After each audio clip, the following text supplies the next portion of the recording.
Siguro alam niyo na no kung sino, kaya lang ayaw na magsalita. Sir, wait lang. Nandito ba na? Doon sa pasahero, huwag mo nang pahirapan pa ang maraming tao. Aminin mo na, sabihin mo Umamin ka na Oh. nagkamali ka, isurrender mo yung driver mo, and mag-apologize. Kasi sa ngayon, ang nangyari, napagbibintangan ang 24 ninyong senators. Alam niyo mga kababayan, kung si dating Pangulong Rodrigo Duterte lang ho ang presidente, hindi ho mangyayari yung mga ganyang klaseng kalokohan ng mga politiko kung akala mo kung sino kung umasta. Kasi nung kay Tatay Digong, kahit pa paano, nagkakaroon ho ng kahihiyan itong mga politiko na to na gumawa ng ganyang klaseng kabalbalan. Kasi ho ngayon mga kababayan, nakitang-kita naman ho nila kung gaano kawalang yatong presidente na to at yung mga nakapaligid sa kanya na talagang feeling entitled. Kaya yung mga nabiyayaan ng ganyang klaseng plate number, yung kanilang mga kamag-anak, talagang tinitake advantage ho nila. Problema naman ho kasi dito kay Senator Wing Gatchalian. Dapat hindi naman ho talaga lalaki ng ganyan yan eh. Kung nag-public apology kayo na maaga, hindi na ho lumaki ng ganyang kalaking issue. Kasi unfair nga naman doon sa mga ordinaryong Pilipino. Pagka sila ho ang dumaan diyan sa lane na yan, tapos nahuli sila, wala nang maraming cheche-bureche, sigurado meron kang picture, meron kang judge ka na kagad sa social media, napakaraming pambabash ang aabutin mo. Pero dito ho kay dito sa number 7 na to, na di umano yung sasakyan na yung kumpanya na nagmamanage sa ano na yan, sasakyan, konektado dito kay Senator Wing Gatchalian. Pero bago natin umpisa ng talakayan, isang like at isang subscribe, masaya na ho tayo dyan at sa mga gusto sumahal sa ating community, i-click nyo lang ho yung join button sa baba para kayo hong pinakaunang makakita sa ating mga reaction video. Ayun na nga mga kababayan, bago natin na pasadahan yung video na yan, itong si Sir Ted Pailon at yung video nitong si Raffy Tulfo kahapon dyan sa Senado, nag-ano sila, nag-press con sila kaugnay dito sa number 7 plate na to. Kasi nakaladkad ho dito, pati yung mga senador na hindi kumuha ng ganyang klaseng plate number. Kasi tama naman ho itong si Senator Bato de la Rosa. Totoo lang wala akong benepisyo yung number 7 na yan. Hindi ka naman yan mapapalipad sa kalye. Nga, pasabay-sabay pa rin kayo sa traffic. Ngayon, may ispatan ka pa ng mga kalaban mo, makikita nila, ayan, senador yan. Yung sasakyan na yan, kay ganito yan, kay ganyan yan. Kaya, security threat yung na yan, magkaroon ng ganyang klaseng plate number kung ikaw ay senador. Kung tayo ay senador mga kababayan, hindi rin tayo kukuha niyan at hindi tayo magpapagamit ng number 7 plate number sa ating mga kapamilya. Kaso sa kasamaang palad hindi ho tayo senador, kaya sila ho gumamit, ngayon sila nahahatwater sa social media. Eto mga kababayan, pasadahan muna natin na mabilisan to kasi nakita ho natin to kay Derto Cas. Grabe naman yan. Grabe naman ho yan. Konting kahihiyan naman ho sa mga sa mga politiko. Ito mga kababayan, ito yung NEP noong 2024. Meron hong 3 billion. Teka lang ho. Ito yung NEP. Ito pinapakita ho natin para maging curious yung ating mga kababayan para sa 2025 budget kasi ito ho 2024 budget to. Ganito ho kawalang ang mga congressman diyan sa House of Representatives. Ang NEP ho, yung National Expenditure Program kulang-kulang nasa 4 billion, 3.9 billion pesos ho. Nung napunta ho sa GAA, bigla hong nadagdagan ng 1.1 billion pesos. Ganito ho ba talaga ang kalakaran dyan sa House of Representatives? Ang issue lang naman ho natin dito, simple lang. Ba't kay Vice President Sara Duterte, todo makabatikos itong mga congressman na to? Pero tayong mga Pilipino, bakit hindi natin matanong itong mga itong mga individual na to? Bakit nag-increase ng mahigit 1.1 billion itong inyong House budget for professional service expenses in 2024, increased by mahigit 1.1 billion.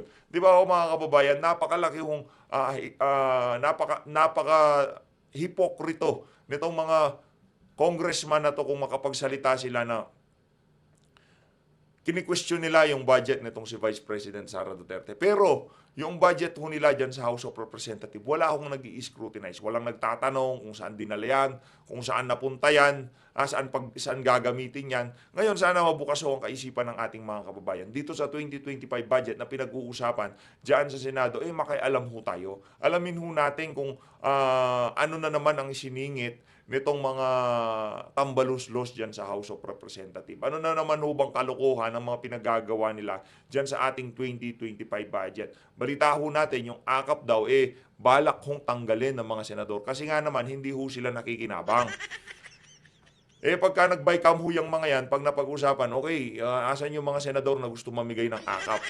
Wala na, rekta na ho yan. Sigurado, tuloy pa rin ho yung AKAP na yan. Basta mabigyan ng pagkakataon itong mga senador na to na makapamigay din ng AKAP. Kasi ngayong mga panahon na to, mga malapit kay tambalus-lus lang ho, nakakapamigay ng AKAP. Ang gusto, ito kasi mga senador na to, hindi namin alam yung AKAP na yan. Diba? Hindi kami nakakapamigay niyan. Kailangan makapamigay din kami. Ganyan lang naman ho Dapat may kompromiso, hindi lang ho yung mga krokodile ang masaya. Yun lang naman ho gusto mangyari ng mga senador na to. No, yung tatanggalin namin yung AKAP na yan, yung budget na yan para sa AKAP kasi napakarami ng ayuda, puro ayuda na. Kasi hindi lang sila nakakapamigay. Pero once na nakapamigay yan, wala na, kwentas klaras. Masaya na ho yung mga senador na yan. Dito sa bahagi ng video natin na to, rekta na ho tayo dito kay Manong Ted Filon. Pakinggan ho natin kung ano nga ba ang nangyari dito sa number 7 plate na to. At dapat to sana maging fair lang, no. Yung doon sa mga ginagawa sa mga ordinaryong Pilipino pagka dumadaan sila sa mga ganyang klaseng linya, exclusive lamang para sa mga pampublikong sasakyan para mapabilis yung daloy nitong mga pampublikong sasakyan. Ngayon, itong mga politiko na to, dahil meron silang number 7 plate, tinitake advantage na. Kala ho siguro, hindi ho sila sisitahin, hindi ho sila kakanain ng mga traffic enforcer. Kaya para dun sa mga traffic enforcer na kumana dito sa number 7 plate na to, isang matigas na saludo para kay Maraming salamat ho. Ito mga kababayan, rekta na ho tayo dito. Ito si VP Sara. Baka si VP Sara yan. Wala nang mas gaganda pa dito kay Madam Inday Sara. Palakpakan ho natin. Ito mga kababayan, pag-usapan ho natin itong kay Sir Ted Filon. Game! Yes po. Yes po, DJ Chacha. Peke po in the sense na hindi po to issued ng LTO. Hindi po LTO ang gumawa nito. As I explained. Kumbaga pinagawa lang sa sa online ganun, no. Yung meron ho kasing gumagawa ng plate number na ganun. Kasi dapat pagka mga ganyang plaka, lagyan na lang ho ng QR code para wala nang maraming cheche-bureche. Yung mga huhuli, pipicturean yung QR code, ibigay sa sa LTO. Malalaman na nila kung kanino nakarehistro yan o kung pagka walang QR code, ibig sabihin peke, talagang dapat hulihin. Before, yun nga pong appearance at yung security features na meron kami sa aming mga plaka, wala po doon sa plaka na iyon. Sige, so bago natin puntahan lang siya yung plate number tanungin ko lang ako mag-follow up lang sa sagot niya kanina, no, na humihingi pa sila ng kaukulang konfirmasyon sa SEC kung sino ba ang mga rehistradong may-ari nitong kumpanyang ito na Orient Pacific Corporation. Kahapon po, sino ang humarap sa LTO on behalf of this company? Ang humarap po yung isa pong director, Sir Ted, at saka yung abogado po nila, Sir Ted. Okay, ito pong si... po nakuha yung pangalan nung... Opo, ang humarap daw po ay si Omar Ginomia, Director. Yes, Sir Ted. Opo. Kayo ba sa LTO, si Attorney Vigor, hindi man lang nagtanong dito kay Omar, Omar, sino ba may-ari nito? Hindi ba mga gatchalian ang mga may-ari nitong sasakyan na ito? Dapat kasi mami na Ang dami pa kasing cheche-bureche. Bago pa nga lumabas yan, si Gatchalian na talaga inaano dyan. Hindi siya sakay, hindi ho siya sakay. Sila lang ang nagmamando, nagmamayari ng sasakyan na yan. Dapat inaakuna nila kagad. Ito? Na may pagkakamali. Tinanong po natin, Sir Ted, at tinanong din po ng mga kapatid po natin sa media. Ang sagot nga po nung abogado, public record naman daw po yung mga stockholders and we can request the GIS po sa SEC. Ang sinasabi po nilang dahilan ay privacy daw po. So parang medyo, attorney, inconsistent kung public record ito and then you will invoke privacy. Napakasimpleng sagutin lang naman, di ba? Kung sakasakali, di ba, attorney? Correct. Oo nga po, Sir Ted. Opo. Pero kasi po, nag-request po tayo ng general information sheet and meron po tayong hearing dahil sinopos din bukod po dun sa mga traffic violation cited sa driver, nag-issue po tayo ng SOPOS at may hearing po ito. Doon po, pagsasubmitin po natin sila ng mga dokumento at pagpapaliwanagin po. Okay, sige. Kasi po kami, kahapon pa lang, no, nabanggit nga itong Orient Pacific Corporation, napakasimple po lamang ang aming ginawa. Hindi ka nahihingi sa SEC, no, ng dokumento, napakadali lang eh. O, ng pag-research dito kung paano lalabas yung mga pangalan na Kenneth Gatchalian dito sa kanyang ugnayan, dito po sa Orient Pacific Corporation na ito, attorney. At be that as it may, attorney, nahawakan nyo na ba mismo yung plate number? Yung bang plaka, sinurrender nila? Opo, Manong Ted. Nasa amin na po. Okay, so ito pong plakang ito, ano ba nakalagay doon? Ano ba ang nakalagay doon at saan daw nila kinuha yun? Yung nakalagay po doon, 7, 19th Congress, tapos 2022 to -2025. Tinanong din po natin yan, saan po kinuha. Ang sagot na po nung driver, hindi daw po niya alam. Ang sagot naman daw po ni Mr. Oman, yung director, they are conducting an internal investigation daw po regarding that place. Ano ho, marami ho talagang ganyan ngayon, no? Yung pagka, yan nga, ano pa, plate number pa, di ba? Na-experience nyo na ho yung ano lang, sticker lang ng Senado. Ang yayabang eh. Meron lang silang sticker ng Senado, akala mo mga senador na din eh. Di ba? Sa mga naka-experience yan, pagka yung mga sasakyan nila, no, didikitan na lang ng sticker ng House of Representatives, Senate, Office of the President. Ang yayabang na ho nila kagad. Hindi man nga ho plaka, dapat nga pati yung sticker na yun, tanggalin na din eh. Paano niyo po tinanggap yon? Yung ganun pong uri ng sagot, sir? Na para bagang yung driver maaring di niya alam, no? Kasi driver siya. Pero paano naman, sino naman kaya nagtornilyo nun doon, no? At sino nag-utos noon na ikabit yon? Kung, opo. Correct. Opo, sir. Ito, sir Ted, that's why we also issued po, dun, as I said po, nag-issue pa rin po tayo ng show cause despite yung pag-amin po nila, despite the traffic citation ticket na na-issue, nag-issue pa rin tayo ng show cause po para po formal na ipaliwanag po nila why they should not, on the part of the company, why they should not be held liable for imitation and false representation under 4136, at para naman po doon sa driver, why he should not be cited to be improper person to operate a motor vehicle, at sinuspindi rin po natin ang lisensya ng driver in the pending investigation po. Dala ba nila yung Escalade kahapon? Hindi po, Manong Ted, hindi po. Oo. Dito po sa paggamit mo ng fake, na number 7 plate, so meron silang corresponding paglabag na po dito. Ano hong specific na batas, attorney? Nakalagay po dito sa ating 4136 yung false imitation and false representation po yung kanilang pagkabit po ng plaka na hindi po in-issue ng LTO at pinalabas nila na issued by LTO. Yun po yung sa administrative liability po nila. Meron din naman po tayong inaaral po ngayon, Manong Ted, na maging criminal case po ito, Manong Ted. Opo. Ano ho ba ang panuntunan natin under the existing JAW, sa gantong uri ng mga violations? Kapag ang isang sasakyan ay may nakakabit na mga peke plate number, magkabilaan po ito, dapat ba ini-impound yung auto? Under the JAW po, hindi po, Manong Ted. Naku. Kaya dapat i-impound ka agad, no, pagka mga may mali. Paano pagka hindi na number 7, paano pagka ginagamit yan sa mga illegal na gawain, di ba? Dapat automatic pagka nakasalpak dyan, peking plate number, kahit hindi number 7, automatic na ho, dapat yan, impound yan. Tapos tignan kung ginagamit yan sa mga kalokohan. lang po ng administrative fine po, Manong Ted. Magkano po ang multa? Naku. 5,000 po, Manong Ted. Opo, sa bawat violation? Yes po, Manong Ted. Opo, so dalawang plaka, 10,000. Tama po, Manong Ted. Opo. Meron ho ba itong criminal liability yung ikay mag-manufacture ng peking plate number?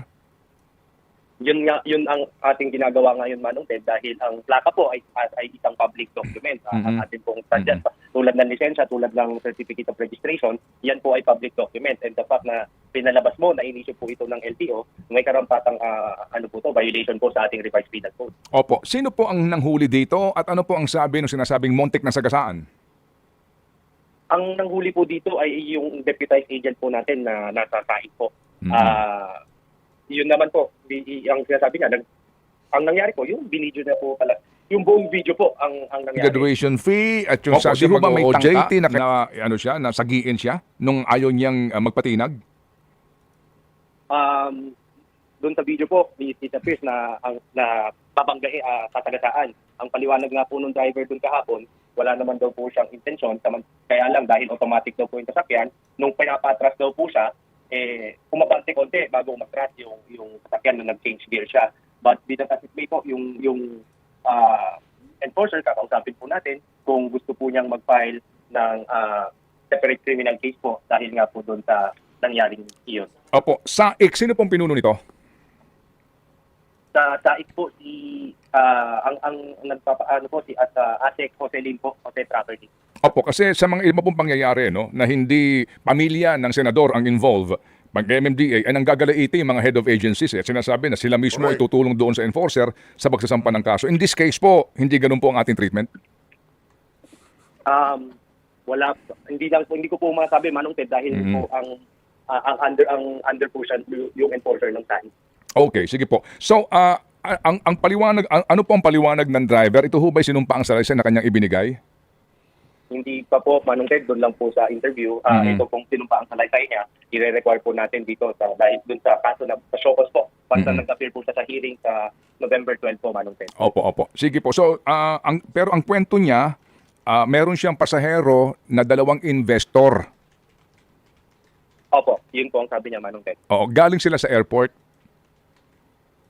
Ang banggit niya, Manong Ted, is isa sa mga restaurant sa Pasay, East Ocean yata yung nabanggit niya kahapon.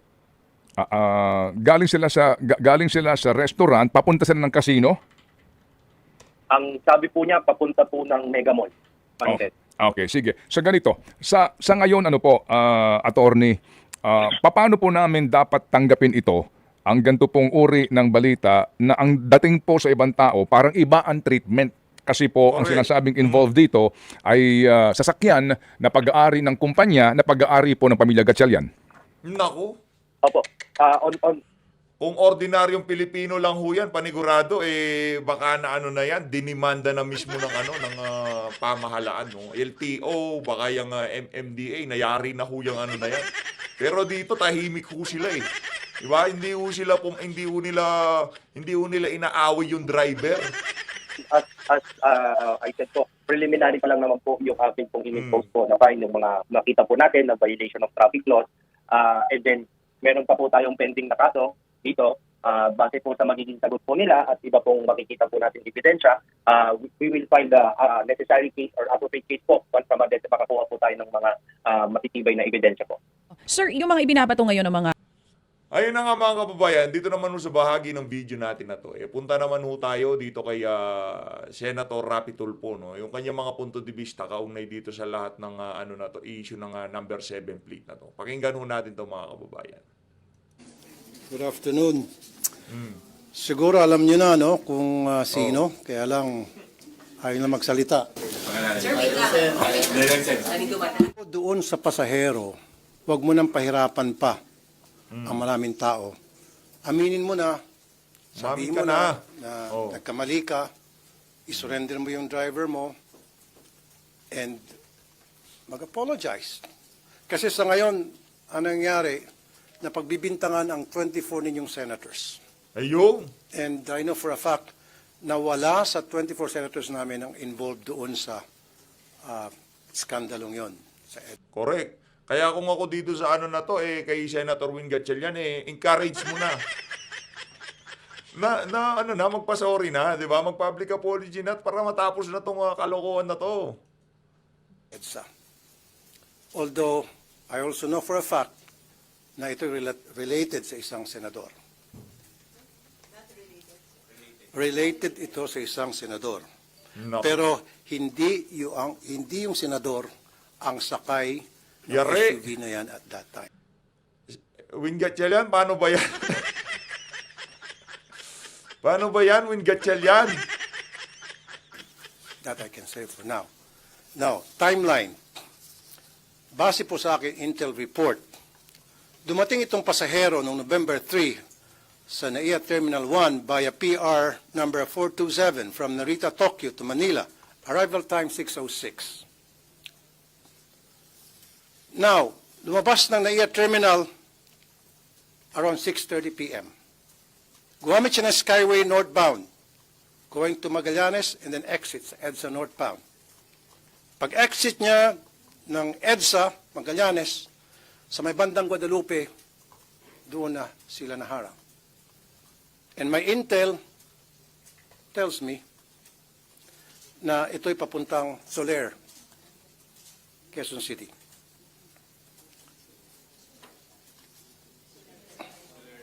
Quezon.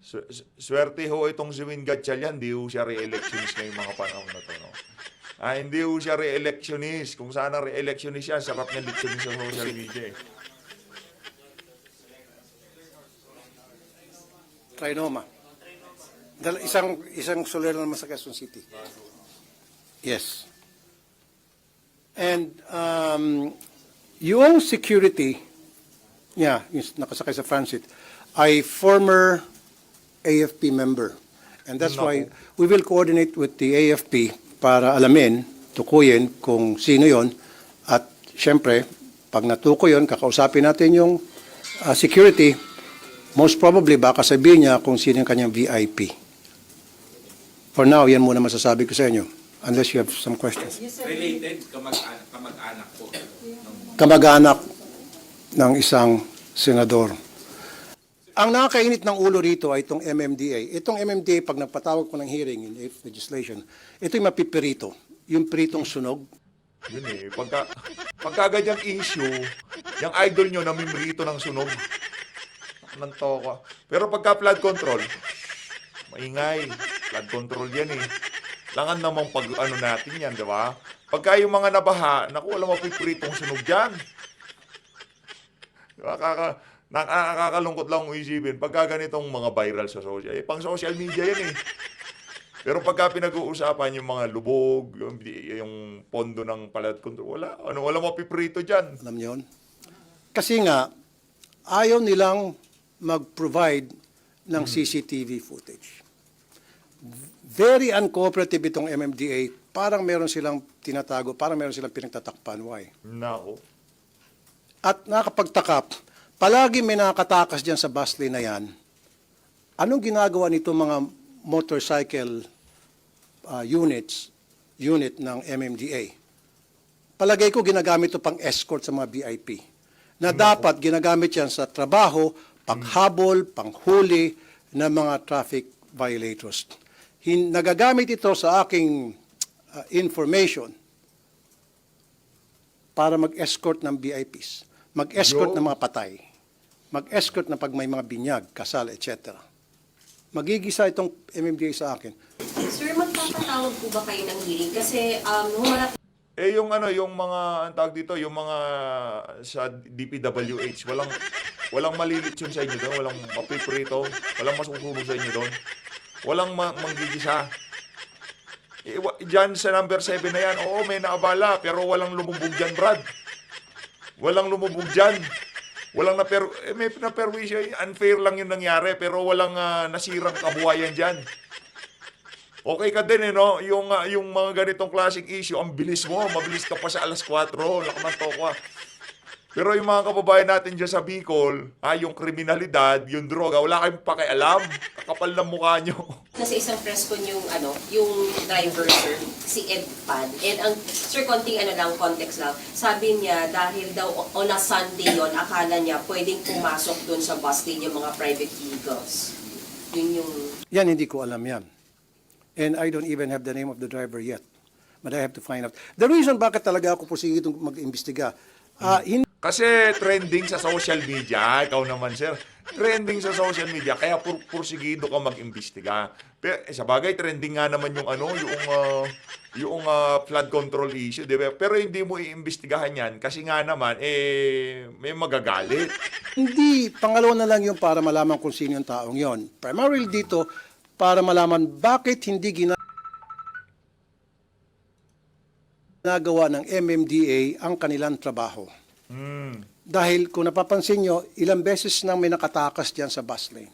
Hinahabol ng mga nagbabantay sa bus lane, SAIC, LTO, Coast Guard. In fact, makikita natin, dinidipahan pa yan ng mga traffic enforcement people doon, nagbabantay sa bus lane, nakakatakas. Nasaan yung motorcycle unit ng MMDA na supposed to be habulin yun? Nasaan yung hagad ng MMDA na hahabol doon sa patakas ng mga traffic violators? Nasaan? Nakwenta yung issue na yung Brad, Nandun sabihin ko sa'yo. po sa mga VIPs. Pinay-escort illegally. That's illegal, I suppose. Ang MMDA motorcycle unit, dapat yan ginagamit sa pagpapatrolya sa traffic, paghahabol sa traffic violators. Hindi pag-escort ng mga VIPs. Hindi pagsama o pag-escort sa mga patay, sa mga funerals. At yan po ang nangyari ngayon, and you guys know this. And that has to stop. Hindi namin alam yan. Ikaw lang may alam yan. I will draft a resolution Isa- para isa ka pa ma-enable legislation mambubudol para no? ma-stop na to. Ang Isa pa ho yung mama na yan sa mga mambubudol sa ating bansa. Kaya pagka tumakbo yan ng mataas na pwesto, ngayon tahimik yung mga yan eh. Sila ho ang nakikinabang sa gulo ng politika sa ating bansa. Itong mga walang yan tulpo na to. Hindi naman ho natin malaman. Ito ho ba yung gusto nyo? Marcos Jr. 2.0, anak ng tokwa.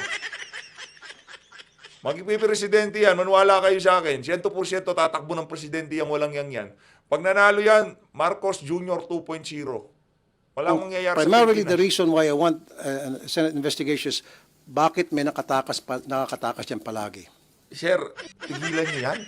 Ang kukorni nyo, anak ng tokwa. Ang daming issue ng Pilipinas, iimbestigahan nyo yung busting. Nahuli na. Konektado kay Gatchalian, tapos ang usapan. Tikitan, sampulan. Pag-usapan nyo yung mga isiningit, yung mga ayuda-ayuda. Ano pa, yung mga flood control. Yun ang pag-usapan nyo, pero dyan wala kang pakialam dyan. Konektado na kay Gatchalian, and so, tapos na.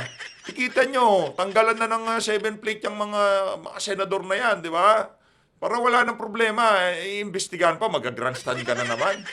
Ng toko. At nakita ko ng problema, MMDA, ang malaking problema rito. May mali ba sa pag-release pa, sir, ng mga protocol plates? Is there any, kasi sir, kayo senador kayo eh. Is there any, Wala akong protocol plate. yun sir, so may need pa ba na bigyan kayo ng protocol plates, yung number 7? Kasi parang naabuso lang, sir. Kung hindi naman senator this. Para sa akin, bilang isang senador, hindi na siguro dapat.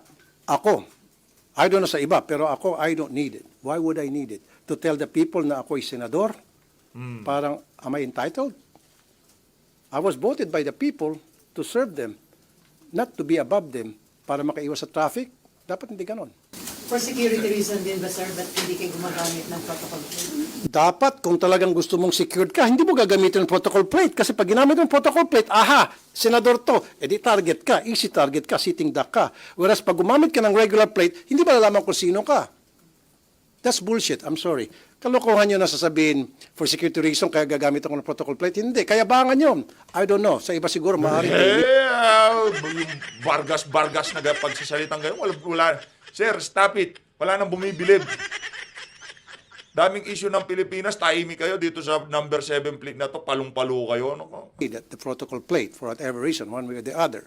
They might have their own personal reason. But for me, I don't need that.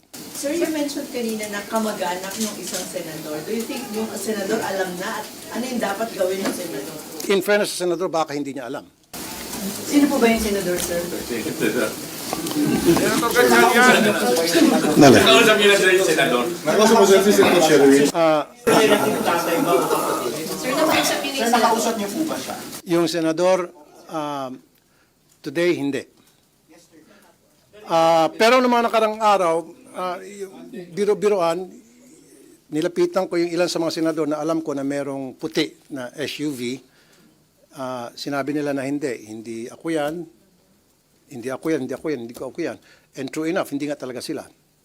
Dahil kamag-anak ka ng isa sa kanila. kamag-anak ang sakay, sir, nung Escalade. Kamag-anak. ng senador. Yung VIP nasa likod, kamag-anak ng senador. Father po ba? Brother. Tingnan nyo lang yung picture. Ano bang itsura doon sa picture? Matanda ba? Ha? Sa Metro Manila. Green Meadows ata eh. Sir, tama yung kumakalat na picture na mansion dun sa... Ano po? Tama yung kumakalat na picture na sa tatay ng isang senador. Hindi ko alam. Basta pinost ko rin sa Facebook ko yon, yung mukha niya medyo may edad na. Tinatanong niyo kung taga saan? Green Meadows daw. So, sir, paano yun? Fake ba talaga or hindi yung protocol plate na gamit nung Sabi ng LTO fake.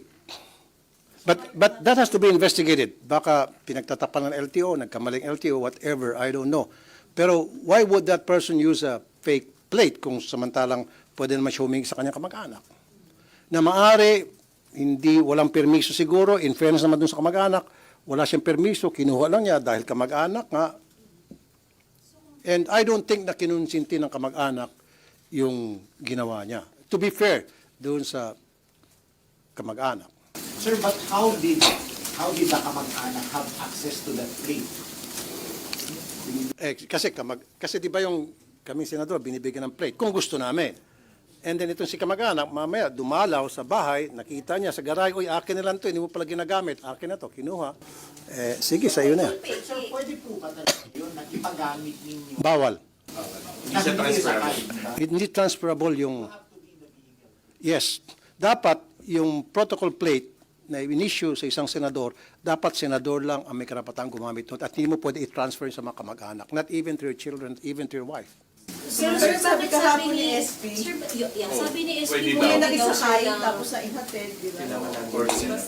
But with your understanding, sir, dapat senator lang gumagamit. Para sa akin, well, correct me if I'm wrong, if the SP said na pwedeng ipahiram sa wife, then maaaring tama siya. Pero for me, personally, like I said, correct me if I'm wrong, dapat hindi transferable privilege, dapat yung senador lang. At kung sakali mang gagamitin ni wife o ni son, ni daughter, dapat nandun si senador. So sir, kung maghahanda kayo ng inquiry, papatawag niyo yung relative ng isang senador? Well, hindi pa naman natin nalalaman kung sino siya. Unless na Kambyo ka dyan. Hindi ka makapalag, no? Takot ka, no? ma-identify na talaga. Sir, pero your Oh. intel, kilala nyo na, sir. Hindi nyo lang pwedeng sabihin sa amin. Tama po ba, sir? Yung intel na binigay sa akin, yes.